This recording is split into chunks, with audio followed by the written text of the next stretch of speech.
ये प्रश्न था कि उपवास के दिन अपन भगवान के मतलब प्रतिमा के सामने जो भोजन रखते हैं, वो भोजन बाद में क्या करने का? उस भोजन को आप किसी जानवर को खाने के लिए दे सकते हो। किसी व्यक्ति को भी दे सकते हैं। यदि वो 12 बजे के बाद 12 बजे तक उठा लेना चाहिए, 12 बजे तक उठा लेना चाहिए, ठीक है। उसके बाद बुद्ध को कुछ नहीं पूजा कर सकते। तो यदि कोई खाने लायक व्यक्ति है तो उसे दे सकते हो, स्वयं नहीं खाना। क्योंकि उसके साथ हमको अरे बुद्ध को दिया है, ये तो मुझे ही मिलेगा करके वैसा भाव जागता है। और फिर आगे के रखते समय हम रखते जाते हैं, तो उसमें बुद्ध पूजा से कम अपने लिए इच्छा जागती है। तो बुद्ध पूजा का जो भाग है, वह किसी दूसरे को दान दे दो तो चल जाएगा, जानवरों को दे दो तो चल जाएगा, ठीक है। तो उस तरह से आप लोग कर सकते हैं। या उसे यदि हो तो डस्टबिन में भी डाल सकते हैं, उसमें कोई आपत्ति नहीं, कोई ये नहीं है। क्योंकि जब कभी उसको डालते हैं तो छोटे छोटे क्षुद्र जीव जो होते हैं बिल्कुल, वे उसका भोजन कर ही लेते हैं, ठीक। वंदना में आदरणीय भंते जी। सुखी हो। भंते जी, आप ही आए, आपने जो बताया कि हम्म, मनसिकार से विज्ञान उत्पन्न होता है और विज्ञान से कर्म उत्पन्न होते हैं। तो हम्म, विज्ञान उत्पन्न होना तो एज ए ले पर्सन बहुत ही मतलब नॉर्मली ही है, यानी कि उसको हम खत्म नहीं कर सकते। तो हम्म। यदि हम मनसिकार को अगर हम योनिसो मनसिकार करें, तो जो उससे विज्ञान उत्पन्न होगा तो हमारे कर्म उससे कुशल कर्म सकारात्मक। होंगे। तो योनिसो हाँ, मनसिकार करना जरा इसे। मनसिकार यानी कोई भी मनसिकार, उसमें दोनों मनसिकार आ गए। कुशल का भी करोगे तब भी जीवन का प्रवाह तो चलते रहेगा, सुगतिमय होगा उतना ही। उसमें मनसिकार में दोनों आ गए, कुशल अकुशल दोनों ही आ गए उसमें मनसिकार। तो जैसा मनसिकार जागेगा उस प्रकार से विज्ञान उत्पन्न होगा। तो उसके उस रूप के प्रति यदि अच्छा भी भाव हो, तब भी तो तृष्णा सहगति है, तब भी तो राग सहगति है। उस पंच उपादान स्कंद के प्रति जो राग है, इच्छा है, वही तो भगवान ने कहा कि दुख का समुदय करके। तो चाहे सुखद हो चाहे दुखद हो, यानी पुण्य करने वाला सुगति को जाता है, परंतु जन्म ही तो ले रहा है, जन्म से कहाँ मुक्त हुआ है। वहां भी वो इसी तरह से जीवन जीते रहता है। तो इसीलिए तो गृहस्थ के लिए अभी कैसा है कि ये मुक्ति का मार्ग जो है हमें धीरे धीरे चलना है। कैसे कि हमें एक बात ये प्रकट हो जानी चाहिए, निश्चित तौर पर हमें विश्वास हो जाना चाहिए कि आर्य अष्टांगिक मार्ग पर चलते हुए इन सभी चीजों से, इस मानसिकार को जो कह रहे तो कुशल अकुशल ये सब खत्म हो जाता है उस समय। आर्य अष्टांगिक मार्ग पर चलते हुए धीरे धीरे धीरे वह इन सभी संस्कारों से या फिर सभी तरह की चीजों से मुक्त हो जाता है, भव बंधन से मुक्त हो जाता है।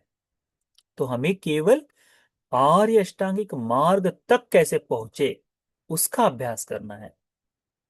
तो श्रद्धा ये प्रधान है, तो श्रद्धा हो जानी चाहिए। उसके बाद में हमारे जीवन में ये हो जाना चाहिए कौन सा भाव कि दुख आर्य सत्य, चार आर्य सत्य का अनुभव, बोध, चिंतन, मनन। तो सम्मा दिट्ठि सुत्त है, हमने किए हैं। उस सम्मा दिट्ठि सुत्त का बार बार श्रवण करो, बार बार सुन लो। जब बार बार सुनोगे तो उन सभी तरह से इन चार आर्य सत्य का बोध होता है, तो श्रोतापन्न होता है। जो श्रोतापन्न हो गया वह आदमी आर्य अष्टांगिक मार्ग पर चल रहा है, ऐसा समझा जाता है। तो तब तक के लिए सील से परिपूर्ण होने का प्रयास करना चाहिए हमने, तब तक के लिए हमें श्रद्धा अचल होनी चाहिए, इस तरह से हमने प्रयास करना चाहिए। हमारा दान के प्रति जो भाव है ममत, वो होना चाहिए, है ना। दान के प्रति को भाव जो है वह ध्यान साधना में रममान होने की इच्छा होनी चाहिए। ये छोटी छोटी चीजें हमारे जीवन में है तो अलंकारित होते होते चलेंगे, तो वह अपने आप सामान्य गृहस्थ के लिए भी वो मुक्ति की ओर लेके चले जाएगा। क्योंकि भगवान के समय में अधिकांश गृहस्थ लोग ही थे जिन्होंने धर्म को बोध किया। अरहंतों में भिक्षुओं की संख्या थी, परंतु धर्म का बोध करने में श्रोतापन्न तक तो गृहस्थों की संख्या यही सबसे अधिक थी। तो हमको केवल उस दिशा में चलना है, ठीक। ठीक। अभी बनते जी। क्यों। तो एक्चुअली आपने जो डिस्क्रिप्शन दिया था ना कि चार धातुओं का, हम्म, उसमें वन बाय वन लिया था, उसमें जो आपने क्या रिलेशन बताया था कि देखो जो बाहर वाला जो है ना धातु, वो भी इंटरनली ही है। सो हम्म, व्हाई सो मच क्रेविंग, मतलब व्हाई सो मच तृष्णा हाँ, वगैरह। ठीक है। तो बनते जी उसके बाद आपने बताया था कि वो कुशल धर्म जागते हैं। तो हम्म। मुझे वो रिलेशन नहीं समझा उसका और उसका। ठीक है, आई गॉट टू, मतलब मुझे ये तो समझा कि यस वी अक्नॉलेज दैट कि बाहर तो इतना ढेर सारा है, तो इतनी वो से अनित्य समझ अंदर में। अच्छा, अनित्य धर्म का। यानी वो अनित्य समझता है कि जो बाहर की धातु भी इतनी अनित्य हो जाती है, तो ये भीतर की धातु भी तो अनित्य ही है। तो इसके प्रति अब ममत्व ममत्व का भाव छूटता है, वो जानता है।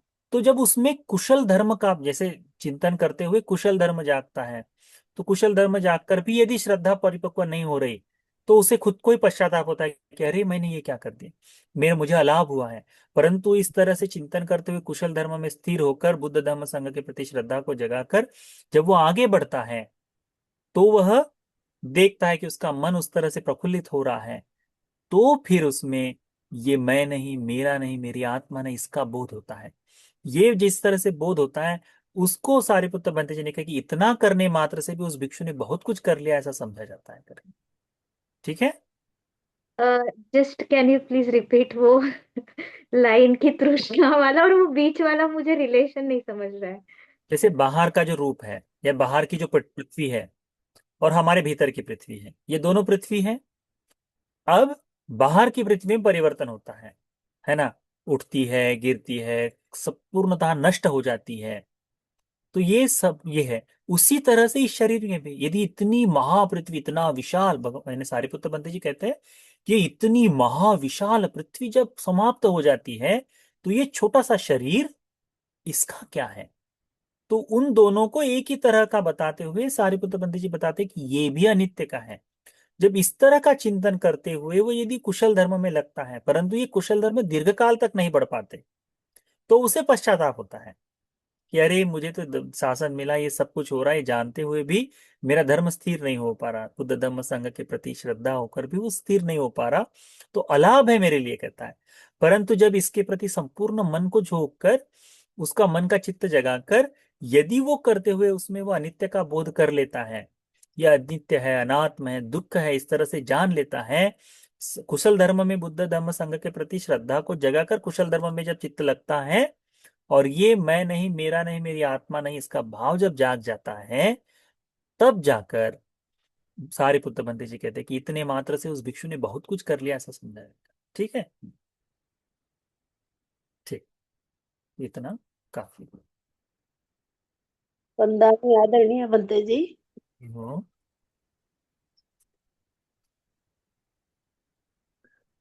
तो क्या हम भी जो जैसे अंदर से समझना है कि अनित्य है, अनित्य है, तो जब हम ऐसा समझेंगे कि बाहर का अनित्य है, अंदर भी जो हम सोच मतलब जान रहे हैं, सोच रहे हैं, और मतलब जो जो सुन रहा है, जो कोई है, तो वो आत्मा नहीं है, वो भी अनित्य है, खत्म होने वाली है, तो हम निर्वाण के मार्ग पर आगे बढ़ सकते हैं।